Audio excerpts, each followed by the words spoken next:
अस्सलाम वालेकुम, welcome to my channel chemistry eta online. आज की इस वीडियो में हम लोग लिविस एसिड बेस कंसेप्ट को स्टार्ट करने वाले हैं और 7 मिनट में जो क्वेश्चन प्रीवियस ईटा के पेपर में आए हैं उन्हीं को सोल्व करेंगे। तो चलो स्टार्ट करते हैं बेटा। हमारे पास लिविस एसिड बेस कंसेप्ट को हम दूसरा नाम पुकारते हैं, this is said to electronic concept. Electronic concept क्यों बोलते हैं? Because this concept is totally based on electron. Electron pair पर ये पूरा का पूरा कंसेप्ट जो है वो बेस्ड है। कैसे? अब देखो बेटा, पहला हमारे पास जो है लिविस एसिड। तो लिविस एसिड क्या होता है बेटा? ये वो स्पीशी होगा जो लोन पेयर इलेक्ट्रॉनों को एक्सेप्ट करता है। ठीक है, लोन पेयर इलेक्ट्रॉनों को एक्सेप्ट करते हैं। और इनकी जो आइडेंटिटी होगी, मतलब हम लोग कैसे पहचानेंगे कि हम लोगों को कोई क्वेश्चन दी जाए उनमें मुख्तलिफ ऑप्शन दी जाती है कि आप इसको पहचानो, इनमें लिविस एसिड कौन है, इनमें लिविस बेस कौन है। तो उनकी पहचानने के लिए आप लोगों को ये पॉइंट है, ये आइडेंटिटी याद रखना जरूरी है। चलो देखो बेटा, किस तरीके से हम उनको याद करेंगे। पहला हमारे पास ये है कि जितनी भी लिविस एसिड होती है दीज आर इलेक्ट्रोपाइल इन नेचर। अब इलेक्ट्रोपाइल का मतलब क्या हो गया बेटा? इलेक्ट्रोपाइल का मतलब ये होता है कि जब ये इलेक्ट्रॉन पेयर को एक्सेप्ट करता है, इसका मतलब क्या है? इसके पास इलेक्ट्रॉनों की कमी है। तो यहाँ पर हम लिखवा सकते हैं कि डेफिशिएंसी ऑफ इलेक्ट्रॉन, इसके पास इलेक्ट्रॉनों की कमी है, इसलिए ये एक्सेप्ट करना चाहता है। दूसरा पॉइंट ये होता है बेटा कि सेंट्रल एटम के साथ लोन पेयर नहीं होना चाहिए, तो no lone pair of electron. तीसरा पॉइंट ये है कि जो सेंट्रल एटम होता है बेटा, उसका जो ऑक्टेट होगा इनकम्प्लीट होगा।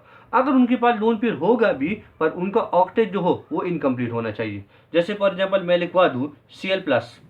तो Cl+ एक ऐसी स्पीशी है जिसके पास 3 लोन पेयर है, पर अगर देखा जाए तो एक पॉजिटिव चार्ज, पर इसका ऑक्टेट क्या है? वो इनकम्प्लीट। ठीक, नेक्स्ट पॉइंट इसका ये होता है बेटा कि मोस्टली जो स्पीशी होगा वो तो न्यूट्रल होगा, या न्यूट्रल नहीं तो चार्ज स्पीशी में कौन सा होगा बेटा? Positive charge. क्योंकि पॉजिटिव का मतलब क्या होता है बेटा? इसके पास इलेक्ट्रॉनों की कमी है। ठीक, तो इस पॉइंटों की मदद से हम लिविस एसिड को पहचान सकते हैं। नेक्स्ट क्या होता है बेटा? नेक्स्ट हमारे पास जो है लिविस बेस है। तो लिविस बेस हमारे पास उस स्पीशी को बोलते हैं जो लोन पेयर इलेक्ट्रॉनों को डोनेट करेगा। इसकी आइडेंटिटी क्या बेटा? आइडेंटिटी ये है कि ये न्यूक्लियोफाइल इन नेचर होगा, मतलब इसके पास इलेक्ट्रॉन एक्सेस में होंगे। दूसरा पॉइंट ये होता है कि इसका जो सेंट्रल एटम होगा उनके पास लोन पेयर पड़े होंगे, और लोन पेयर इतने होंगे इसका ऑक्टेट जो होगा बेटा वो कंप्लीट होगा।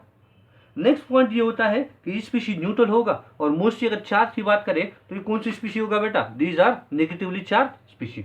ठीक, तो इस पॉइंटों की मदद से हम इन क्वेश्चनों को बहुत आसानी से सोल्व करते हैं। इतना सब आप लोग मेमोराइज कर लीजिए, बाकी क्वेश्चन करना, सोल्व करना बहुत ही सिंपल और आसान है। चलो देखो बेटा, पहला क्वेश्चन दी गया है जो हमारे पास ईटा 2008 का क्वेश्चन है, which of the following is electron deficient species. इसमें से कौन सा ऐसा है जो कि इलेक्ट्रॉन डेफिशिएंट स्पीशी है? तो देखो बेटा, आपको 4 ऑप्शन दे रखे हैं। एक दिया एमोनिया, दूसरा दिया PH3 पास्पीन, तीसरा दिया फास्फोरस ट्राइक्लोराइड, और चौथा दिया बोरोन ट्राइक्लोराइड। अब देखो बेटा, नाइट्रोजन जो होता है, नाइट्रोजन फिफ्थ ग्रुप से ताल्लुक रखता है, इसका मतलब इसके आखिरी शेल में 5 इलेक्ट्रॉन है। फास्फोरस भी अगर देखा जाए तो हमारे पास फिफ्थ ग्रुप से ताल्लुक रखता है, इसका मतलब इसकी वैलेंस शेल में 5 इलेक्ट्रॉन है। तो देखो, अगर नाइट्रोजन की वैलेंस शेल में 5 इलेक्ट्रॉन है, इसका मतलब इन्होंने 3 इलेक्ट्रॉन को हाइड्रोजन के साथ शेयर कर दिया और एक लोन पेयर बच गया। इसका मतलब ये क्या है? ये तो लिविस बेस है, ये तो न्यूक्लियोफाइल है। अब देखो इस फास्फोरस वाले को देखो, फास्फोरस भी 5वीं ग्रुप से ताल्लुक रखता है, इसका मतलब इसके साथ 5 इलेक्ट्रॉन है आखिरी शेल में। तो इधर देखो 3 इलेक्ट्रॉन 3 हाइड्रोजन के साथ शेयर कर ली, या आप लोग क्लोरीन के रिस्पेक्ट में भी ले सकते हो, और फिर भी एक लोन पेयर इलेक्ट्रॉन बच गया। इसका मतलब इसके पास लोन पेयर है, इसका ऑक्टेट कंप्लीट है, इसका मतलब ये लिविस बेस है। अब बोरोन को देखो बेटा, तो बोरोन जो होता है बेटा, बोरोन तीसरे ग्रुप से ताल्लुक रखता है, थर्ड ग्रुप से ताल्लुक रखता है। तो बोरोन के आखिरी शेल में कितने इलेक्ट्रॉन है बेटा? 3, और इन्होंने एक एक इलेक्ट्रॉन को क्लोरीन के साथ शेयर कर दिया। अब देखो नो लोन पेयर, और अगर ऑक्टेट को देखा जाए बेटा तो शेयरिंग के रिस्पेक्ट में टोटल कितने इलेक्ट्रॉन हो गए? 1 2 3 4 5 6। तो this is what, central atom का ऑक्टेट इनकम्प्लीट है, नो लोन पेयर। तो correct answer is option D.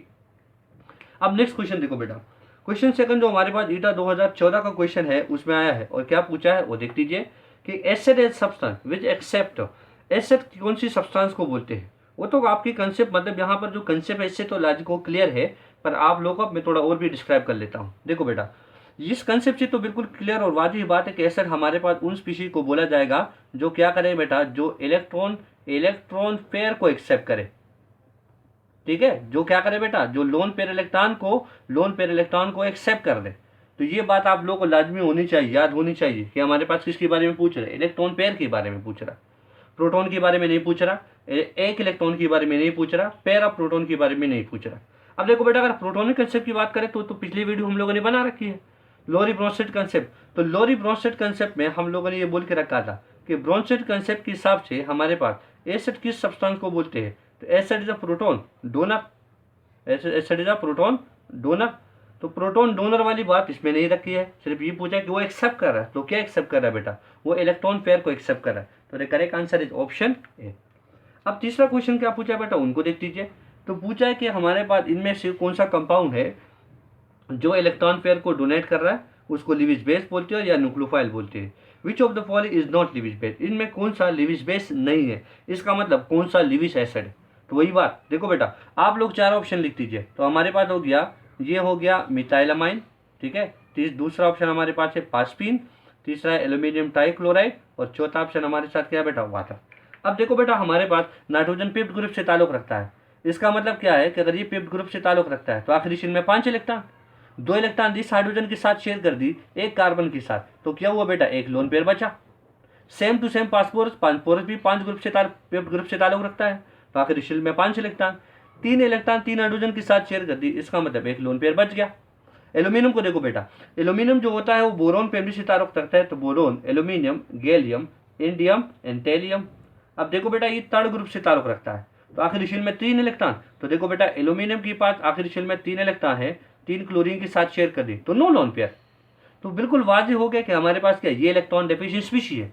Oxygen को देखो बेटा, ऑक्सीजन छठी ग्रुप से ताल्लुक रखता है, तो इसका मतलब आखिरी शेल में 6 इलेक्ट्रॉन होंगे, तो देखो 1 2 3 4 5 6, 2 इलेक्ट्रॉन 2 हाइड्रोजन के साथ शेयर कर दी, इसका मतलब 2 लोन पेयर फिर भी बच गए।